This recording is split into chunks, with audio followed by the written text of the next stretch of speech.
India बस, आपकी सोच, आपकी आवाज।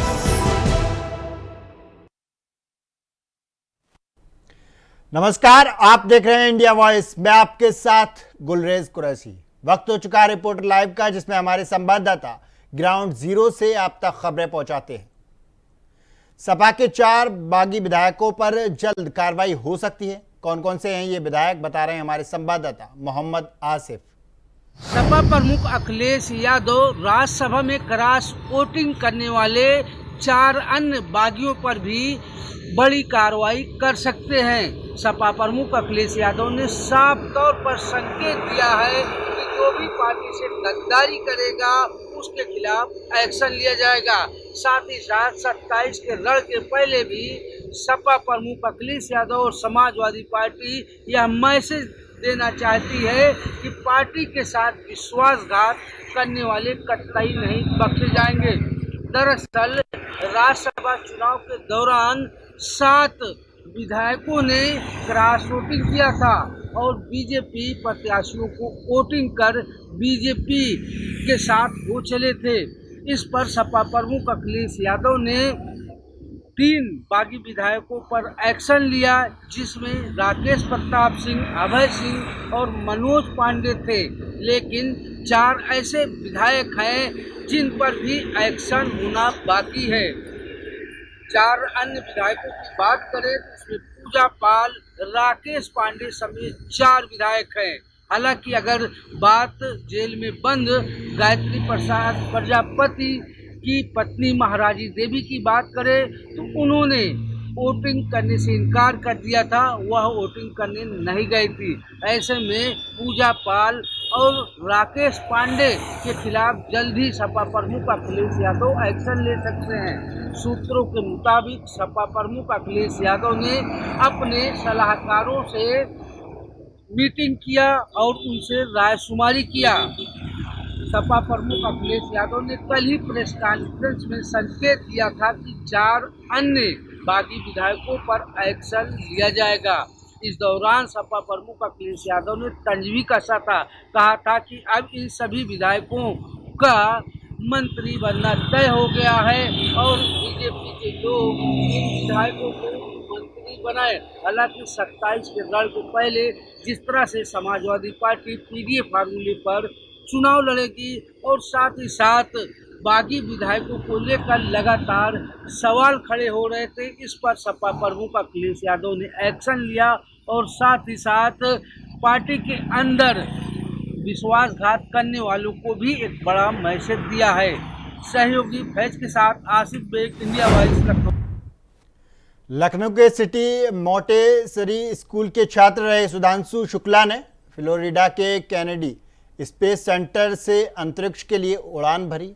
सिटी मोंटेसरी में क्या माहौल है, बता रहे हैं हमारे संवाददाता पुनीत मोहन। के रहने वाले और सिटी मोंटेसरी स्कूल से अपनी स्कूलिंग करने वाले सुधांशु शुक्ला ने आज देश का नाम रोशन किया है। वो फ्लोरिडा के कैनेडी स्पेस सेंटर से अंतरिक्ष में गए हैं और उन्होंने वहां पहुंचते ही पहला मैसेज दिया, जय हिंद जय भारत। इस वक्त हम सीएमएस स्कूल के कानपुर रोड ब्रांच में हैं और आप देख सकते हैं कि यहाँ किस तरीके का माहौल है। यहाँ के अध्यापकों में, छात्र छात्राओं में और जो सुधांशु के परिजन हैं उनमें एक हर्ष का माहौल है। आज कहीं ना कहीं सुधांशु स्पेस में गए हैं, लखनऊ के साथ साथ अपने स्कूल का, अपने परिवार का और पूरे देश का नाम रोशन किया है। भव्य तरीके से ये समारोह सिटी मोंटेसरी स्कूल में मनाया गया। पूरे इस जो प्रोजेक्ट था इसकी पूरी लॉन्चिंग यहाँ पर दिखाई गई और जो सीएमएस के छात्र हैं उनमें गजब का उत्साह है। कहीं ना कहीं सुधांशु जो शुरू से ही प्रतिभावान थे, ग्रुप कैप्टन थे और उन्हें स्पेस में जाने के लिए चुना गया। फिलहाल वो 2 हफ्ते अब स्पेस में रहेंगे, लेकिन जैसे ही वो स्पेस पहुंचते हैं वहां से एक मैसेज देते हैं, जय हिंद जय भारत। और इसी के साथ लखनऊ के सिटी मोंटेसरी स्कूल में, उनके मोहल्ले में कई जगह जश्न का माहौल देखने को मिल रहा है। वीडियो जर्नलिस्ट हमजा अहमद मंसूरी के साथ Puneet Mohan, India Voice, Lucknow. CM Yogi ने फतेह बहादुर सिंह का हाल जाना। इस दौरान उन्होंने क्या कुछ कहा, बता रहे हैं हमारे संवाददाता मोहम्मद आसिफ। सीएम योगी आदित्यनाथ ने सड़क हादसे में घायल बीजेपी एमएलए फतेह बहादुर सिंह का हाल जाना। अस्पताल पहुंचकर सीएम ने बीजेपी एमएलए का कुशल क्षेम पूछा और डॉक्टरों को इलाज के लिए उचित दिशा निर्देश भी दिया। दरअसल 2 दिन पहले गोरखपुर लिंक एक्सप्रेसवे पर बीजेपी एमएलए फतेह बहादुर सिंह की कार पलट गई थी। कार पलटने पर एयरबैग खुल गया था, जिससे फतेह बहादुर सिंह की जान बच गई, लेकिन उनका बायां हाथ फ्रैक्चर हो गया, जिन्हें इलाज के लिए केके अस्पताल में भर्ती कराया गया। आज UP CM Yogi Adityanath KK hospital पहुंचे, जहां पर सीएम ने बीजेपी एमएलए का कुशल क्षेम जाना। इस मौके पर बीजेपी एमएलए फतेह बहादुर सिंह ने सीएम से कहा कि उनका पैर छुआ था, शायद इसी वजह से उनकी जान बच गई। फिलहाल सीएम योगी आदित्यनाथ ने डॉक्टरों को भी बेहतर इलाज का दिशा निर्देश दिया और साथ ही साथ एक्सरे रिपोर्ट भी देखी। हालांकि अगर बात फतेह बहादुर सिंह की करें तो वह कई बार के विधायक हैं और साथ ही साथ बसपा सरकार में कैबिनेट मंत्री भी रह चुके हैं। साथ ही वह पूर्व सीएम वीर बहादुर सिंह के बेटे भी हैं। यूपी सीएम योगी आदित्यनाथ ने जिस तरह से बीजेपी एमएलए के पास पहुंचकर उनका हाल जाना, इससे साफ है कि सीएम योगी आदित्यनाथ अपने विधायकों और नेताओं के साथ साथ कार्यकर्ताओं का विशेष ध्यान रखते हैं। सहयोगी इसरार के साथ। कोरबा जिले में एक वृद्ध महिला को मृत घोषित कर उसके अधिकार छीन लिए गए। इस खबर पर ज्यादा जानकारी दे रहे हैं हमारे संवाददाता मनोज शुक्ला। इस वृद्ध महिला को जो लाठियों के सहारे धीरे धीरे चल रही है, इसे आप मरा हुआ कहेंगे या जिंदा? निश्चित रूप से यह महिला जीवित है और अपने जीवित होने के लिए कलेक्टर कोरबा के जन दर्शन में अजीत बंसल से अपने जीवित होने की गुहार लगा रही है। अब आप अंदाजा लगा सकते हैं इस देश का सिस्टम कैसा है कि इस देश के जो निवासी हैं, जो वासी हैं, वो अपने जीवित होने के लिए सरकार से गुहार लगा रहे हैं। इसके बाद अब आप ये भी अंदाजा लगाइए यह महिला सरकारी योजनाओं से वंचित है, ना तो उसको सरकारी योजनाओं का लाभ जैसे चावल मिलना, महतारी बंधन योजना का पैसा, वृद्धा पेंशन का योजना का पैसा। इसी बीच आपको लिए चलते देहरादून, जहां मुख्यमंत्री पुष्कर सिंह धामी लाइव आ रहे हैं। क्या कुछ कह रहे हैं, सुनिए। हमारे संस्कृति सचिव श्री केवल जी हैं, अपर सचिव गृह निवेदिता जी, सभी उपस्थित। मैं सबसे पहले तो आप सभी का यहाँ दूर दूर से चल के आए हैं और आपने तो पहले ही बता दिया कि सच में आप सब तो अगर आनंद आया यहाँ आने में तो मुझे तो परमानंद मिल गया। और मैं आप सबका बहुत स्वागत करता हूँ, अभिनंदन करता हूँ और मैं अपनी बात जरूर रखूंगा आपके सामने, थोड़ा बहुत जो भी बातें हैं। लेकिन मैं आपको बताऊं इस सभागार में बहुत सारे कार्यक्रम हो गए। पहले ये कार्यक्रम ये यहाँ नहीं होते थे, ऐसे कार्यक्रम कहीं होते थे तो मुझे भी बुलाते थे और 10 लाख 20 लाख का बिल बनता था।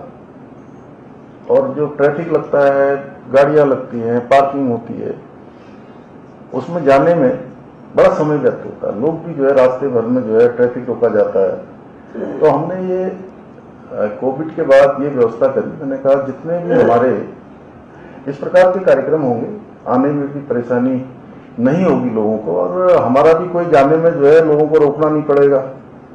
तो ये कार्यक्रम अब सब यहीं होंगे, मैक्सिमम कार्यक्रम। जब जब ये हॉल खाली होगा या बहुत ऐसी आवश्यकता न हो कि बड़ा कार्यक्रम हो रहा है बड़ा, तो यहाँ होंगे। तब से इसमें सभागार में मैं समझता हूँ कई सैकड़ों कार्यक्रम हो गए होंगे और एक कार्यक्रम प्रत्येक वर्ष यहाँ मैंने मेरे पूज्य पिताजी की पलटन के लोग महारेजिमेंट के, वो भी जो है मेरे पास आए कि अब वो है नहीं दुनिया में, तो बोले कि हम चाहते हैं कि जो हमारा रेजिमेंट डे होता है उसका कार्यक्रम आप अपने यहाँ पर रखिए, सबको, हम लोगों को बुलाइए। तो मैंने उनको बुलाया और रात में चूंकि फौज के लोग थे, वो जैसा उन्होंने कहा था वैसा ही सभी उनके लिए प्रबंध किया था। और जब वो सब खा रहे थे ना, सच में मेरे आंख में बहुत आंसू आ गए। मुझे लगा कि मेरे पिताजी भी साक्षात आकर यहाँ पर इनके साथ भोजन कर रहे हैं। और मैं आप सबको आज जब देखा हूं यहाँ पर, तब भी मैं उसी प्रकार का भाव मेरे अंदर आ रहा है। सच में मुझे बहुत प्रसन्नता हो रही है आप सबको यहाँ पर देखकर। इतने मरतोलिया जी मुझे कह रहे थे कि मेरे 86 साल हो गई, आप 85 कहा, कह रहे 86 हो गई, कोई 90 साल, कोई 95 साल, कोई 85 ईयर्स। और दूर दूर से कितने प्रसन्न होकर आप सब लोग यहाँ पहुंचे हैं। सच में मैं अपने को धन्य समझता हूं कि मैं इस कार्यक्रम का हिस्सा बना हूं। मैं पूरा नहीं कहूंगा,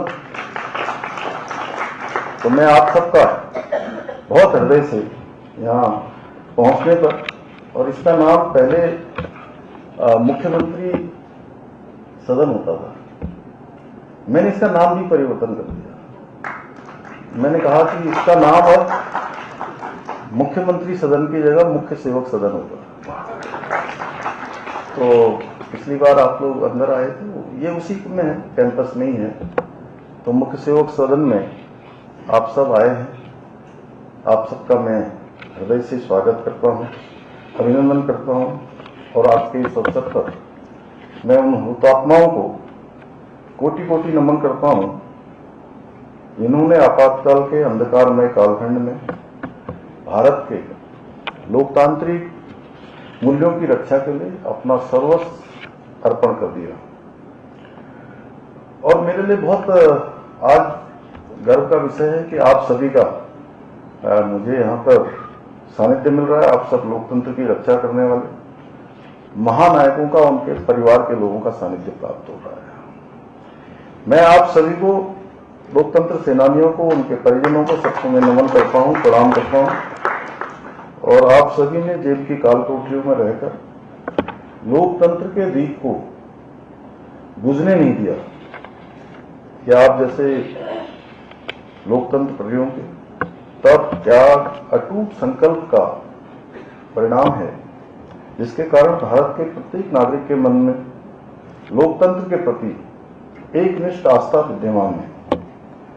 और भारतीय लोकतंत्र के इतिहास में 25 जून 1975 का दिन हमेशा एक काले अध्याय के रूप में याद किया जाएगा। और आज से 50 वर्ष पूर्व इसी दिन देश पर आपातकाल थोपा गया और संविधान की आत्मा को कुचलने का प्रयास किया गया। और जैसा अभी यहाँ पर हमारे सामने एक वीडियो के माध्यम से विस्तार से उसमें बताया गया कि प्रकार की एक व्यक्ति के कारण हर धर्मिता और तानाशाही रवैये का परिणाम था।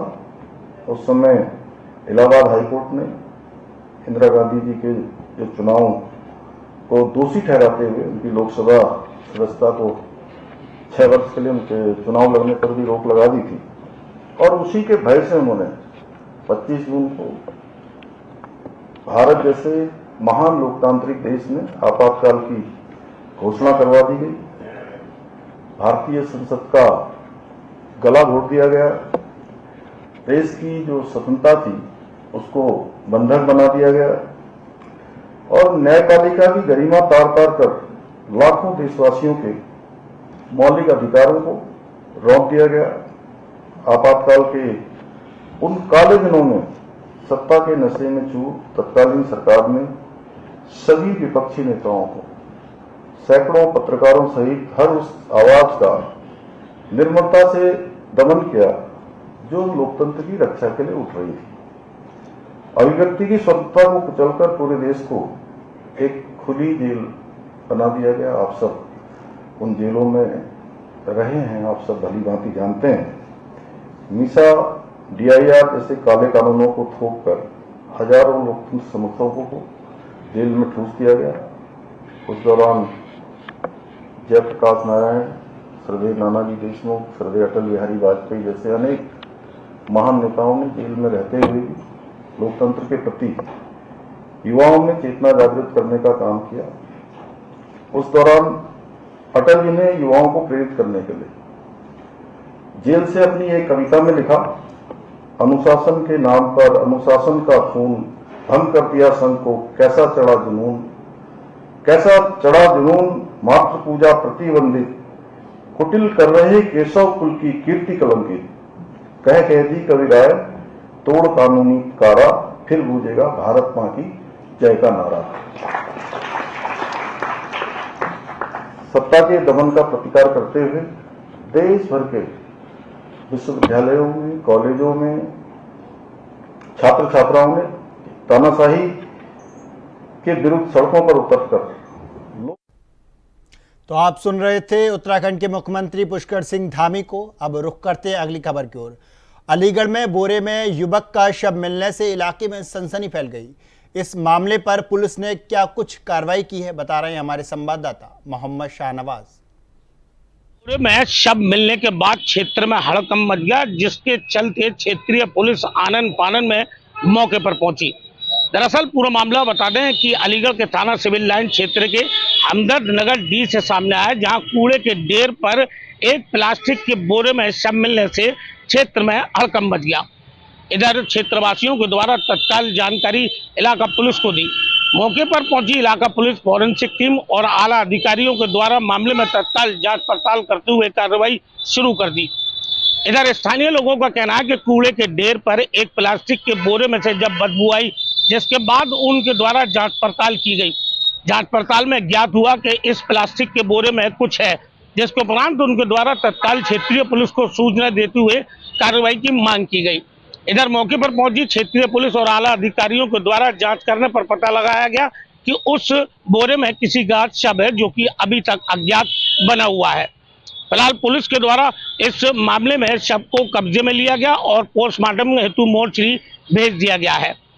इधर पूरे मामले में क्षेत्र अधिकारी तृतीय सरवण सिंह के द्वारा जानकारी देते हुए बताया गया कि जैसे ही पुलिस को सूचना प्राप्त हुई, तत्काल पुलिस फॉरेंसिक टीम मौके पर पहुंची और जांच पड़ताल करना शुरू कर दी।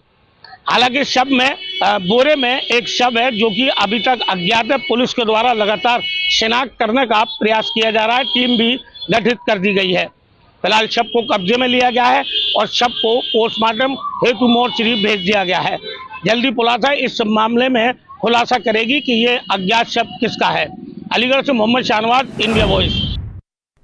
खबर सीतापुर से है, जहां खुदरा खाद व्यापारी संगठन ने जिला अधिकारी को ज्ञापन सौंपा। आखिर क्या है उनकी समस्या, बता रहे हैं हमारे संवाददाता नंदकिशोर नाग। खाद व्यापारी संगठन के लोगों ने आज जिलाधिकारी कार्यालय पहुंचकर खाद खरीद मूल्य निर्धारण को लेकर के जिलाधिकारी को ज्ञापन सौंपा है। प्रदेश अध्यक्ष खुदरा खाद व्यापारी संगठन के द्वारा बताया गया है कि खुदरा खाद व्यापारी संगठन इस समय काफ़ी परेशानियों में है। उसे प्रशासन के द्वारा लगातार परेशान किया जा रहा है, क्योंकि खाद खरीद मूल्य निर्धारण न होने के चलते खुदरा खाद व्यापारी काफ़ी भ्रम में हैं और अपनी अपनी दुकानों में बैठ करके खाद को मूल्य पर बेच नहीं पा रहे हैं, जिससे वो काफ़ी भ्रम में हैं और परेशान हैं, जिसको लेकर के आज जिलाधिकारी कार्यालय पहुंचकर खाद खरीद मूल्य निर्धारण करने के लिए एक ज्ञापन सौंपा गया है। अब देखने वाली बात होगी कि जिलाधिकारी खुदरा खाद व्यापारी संगठन के द्वारा सौंपे गए ज्ञापन का कितना संज्ञान लेते हैं और खुदरा खाद व्यापारियों को सहूलियत प्रदान होती है या नहीं। अब ये देखने वाली बात होगी, ये भविष्य बताएगा कि खुदरा खाद व्यापारी संगठन को कितनी सहूलियत जिलाधिकारी कार्यालय से प्राप्त होती है। इंडिया वॉइस के लिए सीतापुर से नंदकिशोर नाग। उत्तराखंड में पंचायत चुनाव पर हाईकोर्ट की रोक के बाद राज्य निर्वाचन आयोग ने अधिसूचना वापस ले ली है। इस फैसले पर सरकार का क्या कुछ रुख है, बता रहे हैं हमारे संवाददाता अभय कैंतूरा।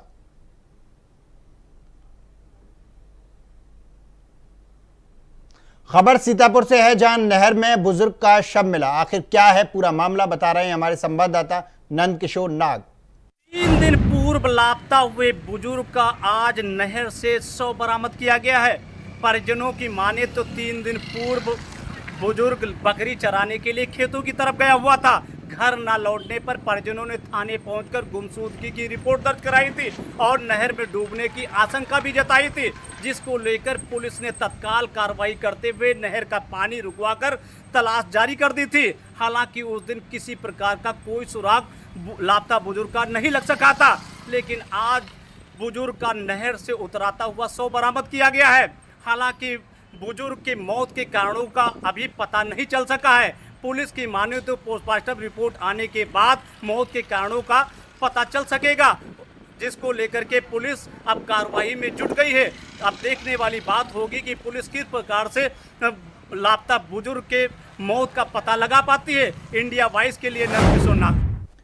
बीजेपी नेता संगीत सोम ने सपा अध्यक्ष और पूर्व मुख्यमंत्री अखिलेश यादव पर तीखा हमला बोला है। क्या कुछ कहा है उन्होंने, बता रहे हमारे संवाददाता शाहरुख।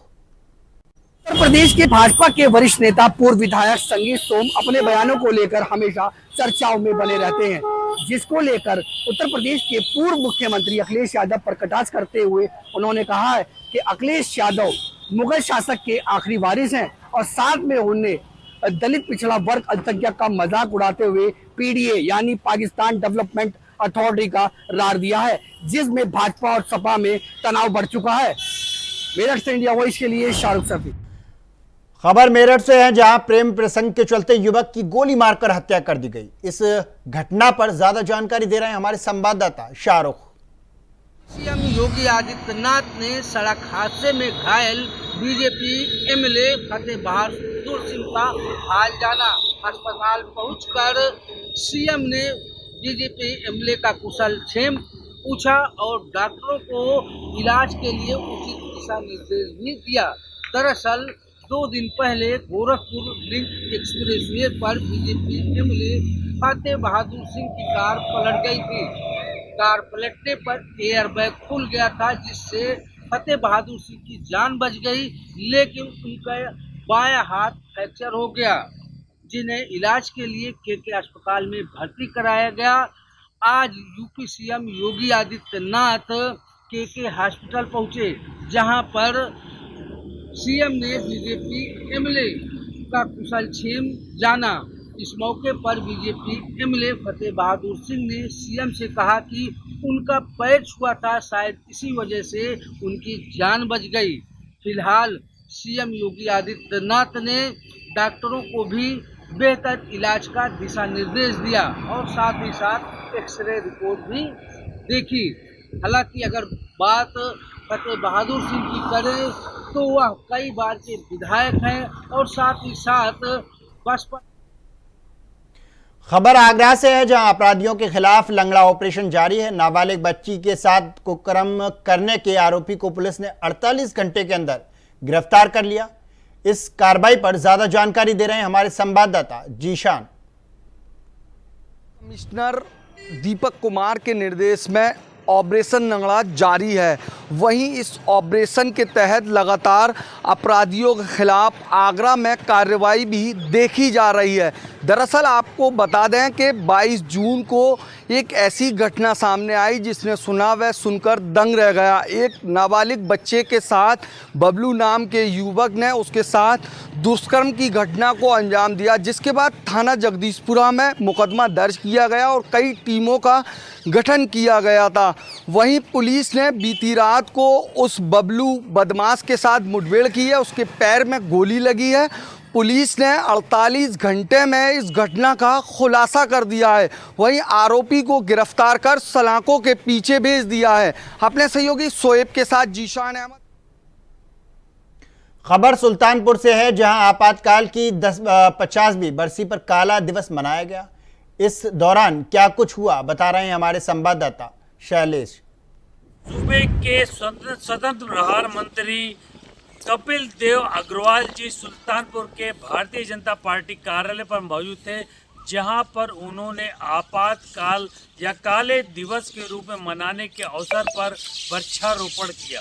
उसके बाद पत्रकारों से रूबरू होते हुए उन्होंने कहा कि आपातकाल पत्रकारों और संभ्रांत लोगों के लिए काला दिन के समान है और लोगों को एक तरफा इंदिरा गांधी ने 25 जून 1975 को जेलों में ठूस दिया, जो कि सबके लिए एक काला दिवस के रूप में मनाया जाना चाहिए। 50 खबर अलीगढ़ से है, जहां दबंगों ने बाइक से रोड ब्लॉक करके बर्थडे पार्टी मनाई। और इस खबर पर ज्यादा जानकारी दे रहे हैं हमारे संवाददाता शाहनवाज। रोड ब्लॉक करने के बाद एक बर्थडे पार्टी का जश्न मनाया गया है, जिसका एक वीडियो सोशल मीडिया पर तेजी से वायरल हुआ है।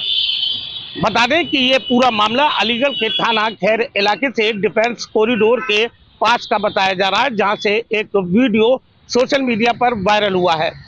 वीडियो में साफ तौर पर देखा जा सकता है कि दबंगों के द्वारा अपनी अपनी बाइकों को रोड पर खड़ा करके पहले तो रोड को ब्लॉक किया गया, फिर उसके बाद बाइकों पर केक रखकर उन केकों को तलवार से काटने के बाद बर्थडे पार्टी का सेलिब्रेशन बनाया गया।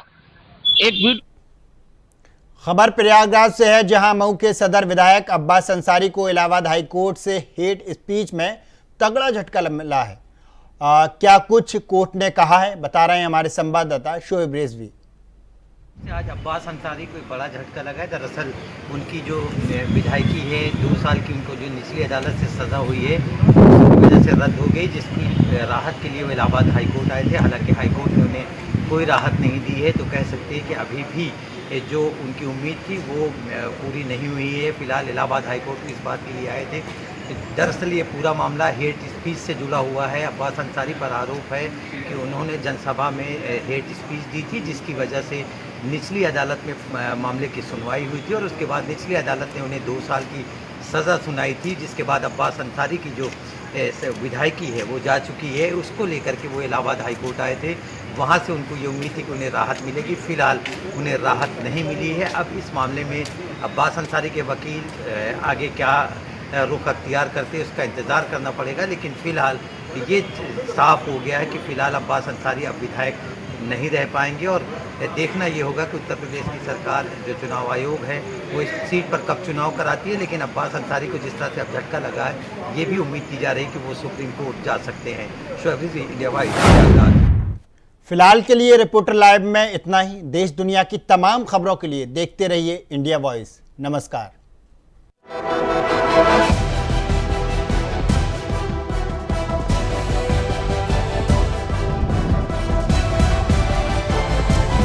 इंडिया वॉइस, आपकी सोच, आपकी आवाज।